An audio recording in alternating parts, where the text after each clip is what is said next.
Noget af det, vi blandt andet laver i NFS, det er fester. Og vi har 6 fester om året.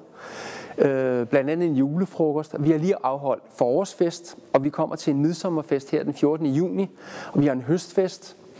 Og til forårsfesten i lørdags, der var vi 64 spisende, og så kom der 20 til afterparty. Og det afholdt vi ude på Café Apoteket, ude i Hellerup, lige tæt på stationen. Og der har vi 2 DJ's, vores egne DJ's, der spiller 80'er og 90'er musik, og man kan også ønske sine egne numre.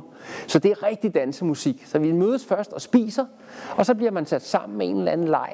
I lørdags var det sådan, at man trak et kort. Herrerne trak et kort, hvor der stod start på en drink, gin for eksempel, og så trak pigerne et andet kort, hvor der stod tonic, og så skulle man gå rundt og finde hinanden. Og det skaber netværk, for man siger sit navn, og så griner man over, hvad havde du på dit kort, og så sætter man sig hen. Så den, man kommer til at sidde ved siden af, kender man ikke. Så man får nogle nye mennesker ind i sit netværk.